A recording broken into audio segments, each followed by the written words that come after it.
All right, no, I wasn't looking at the camera. Just doing that, doing this, doing that, and then ended up. What is this? All right, one more time. Hey, what's up, everyone? I'm Shaughnessy, and welcome to my channel where I dare you to live, be, and do. Today, we're talking about perfection, and I am the perfect person to talk about perfection because I am a recovering perfectionist. And I'm not one of those people that do every little thing perfect, not at all. But when I have a dream or something I'm passionate about, if that thing doesn't turn out exactly the way I thought it would, I throw it out. I don't want anyone to see it. I barely finish it. Like, I'm done until it's perfect. And what I've learned is that perfection is the perfect excuse to quit, the perfect excuse to stop. But we are stopping all of those excuses today, and I'm going to show you the 3 things that have truly helped me to overcome and grow and enjoy the process rather than trying to be perfect. So let's go ahead and start. First thing.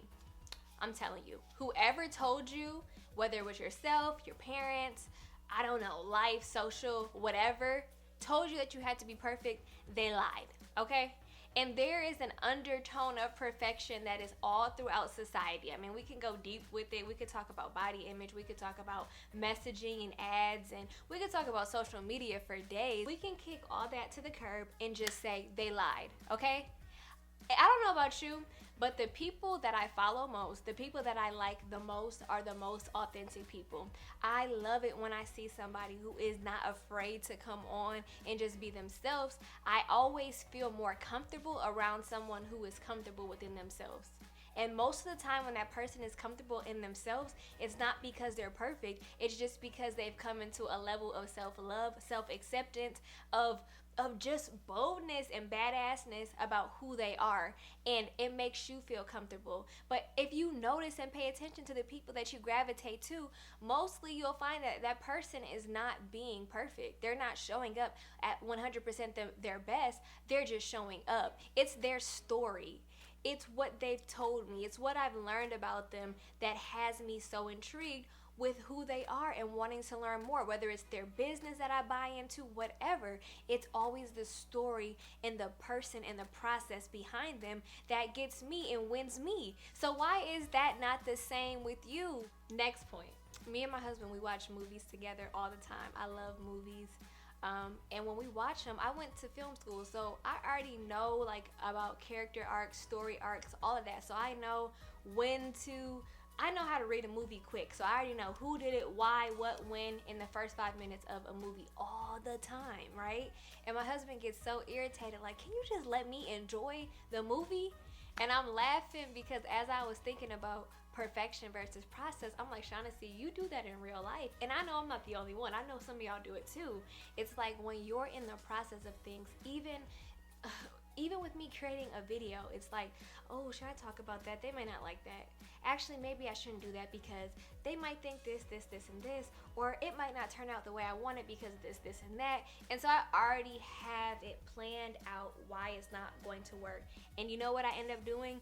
Absolutely nothing. So here I was with this great idea, and then by the end of me and all of my intelligence, I just let it die. I dropped it. I dropped the idea. When you're already planning the A, B, C, all the way to Z, when you already have everything figured out and you think that it's not going to work out for you, where and how are you leaving room for God? Just a question. Because I had to ask myself that same question, like, Shaughnessy, how are you leaving room for God if you are doing all of this work, putting all this work in, and at the end of it, you're deeming it not enough, or you need to start over, or you need to learn more, you need to watch some more videos, you need to be the smartest or the most knowledgeable in it. If you're doing all of that, when are you leaving room for God to surprise you? When are you leaving room for God to show up? And I learned that even in some of the videos that I just absolutely didn't like, but I published them, it was the ones that God just spoke through me, those points where people are like, when you said this, and I'm like, I don't even remember saying that. It was God. I gave God the opportunity to speak through me. And I love it because God says that in your weakness, He's strong.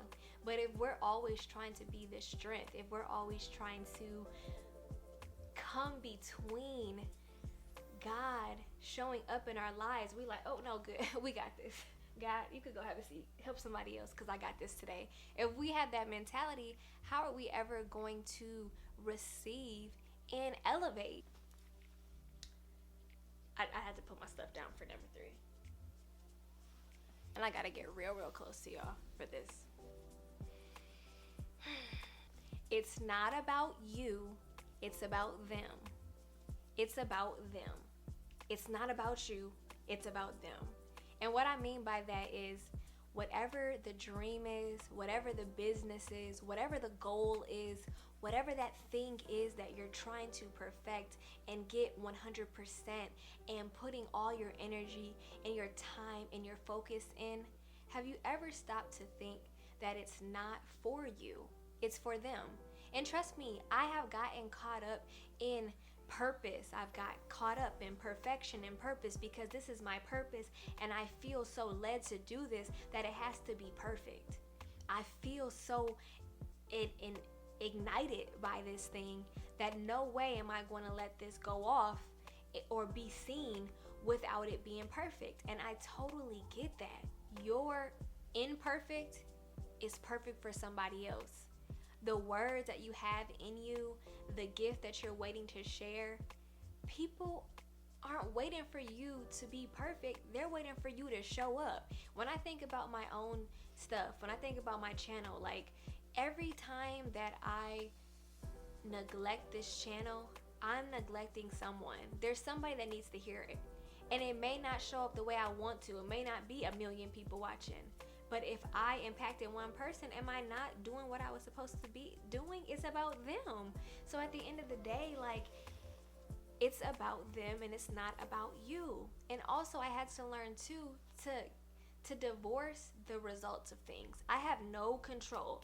I have no control after I put this video up of who watches it. I can try to put money, energy, time, all of that into this.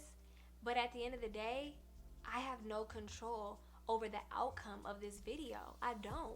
So I have to get divorced and unmarry the results of what I'm doing and fall in love with just doing it. I don't know. I've been there, you guys. But the process is beautiful. And let's fall in love with it together. Let's start by doing whatever it is that you have been putting off. Just DM me. We'll figure it out together. But start by doing. I hope this video inspired you. I hope this video activated you. Please make sure that you guys subscribe and like this, share it with somebody. Make sure you guys subscribe because I really want to start building this community more and more and more. And you know what? At the end of the day, thank you guys for watching. Thank you, thank you, thank you. I will see you guys in my next video.